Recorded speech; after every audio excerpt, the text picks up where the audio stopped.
একটু আগে আমার একটা ইম্পর্টেন্ট কাজ আছিল, কাজ বলতে ক্লাস আছিল আর কি। এই 9টা বাজে আমি ক্লাস শেষ করে আসছি। এই সকালে ঢুকছি ক্লাসে, 9টা বাজে ক্লাস শেষ করে আসছি।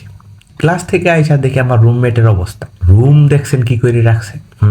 আর যদি আপনি কন, আজকে যদি আমার একটা বউ থাকতো, আজকে যদি আমার একটা বউ থাকতো, তাহলে কি আমার এই অবস্থাটা থাকতো? এইটাই বুঝাবে কে? এইটাই বুঝাবে কে? আন্দোলন করতে হবে, আমাদের বাপ মায়ের বিরুদ্ধে আন্দোলন করতে হবে, বাপ মায়ের বিরুদ্ধে আন্দোলন করতে হবে। কেন আমাদের বিয়ে দিবে না? আমরা মেচিউর না, আমাদেরকে বিবাহ করাইতে হবে। এটা আমাদের বেচালার পক্ষ থেকে, বেচালাদের পক্ষ থেকে একটা দাবি।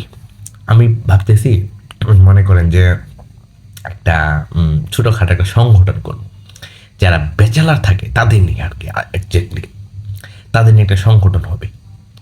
বেচালার থাকা যাবে না, মানে বিবাহিত বিবাহিত জীবনে ফিরতে হবে সবাইকে, অবিবাহিত থাকা যাবে না। কেউ যদি বিবাহিত ছাড়া থাকে, 18 বছরের নিচে কেউ, নিচে যদি, উপরে নিচে না উপরে হবে আর কি, 18 বছরের উপরে থাকা অবস্থায় কেউ যদি অবিবাহিত থাকে, তার বিরুদ্ধে মামলা করা হবে, তার বাপ মায়ের বিরুদ্ধে মামলা করা হবে সরকার পক্ষ হয়ে। কথা কি ক্লিয়ার? ব্যাচেলার রাখা যাবে না, সিঙ্গেল থাকা যাবে না, সব অবিবাহিত।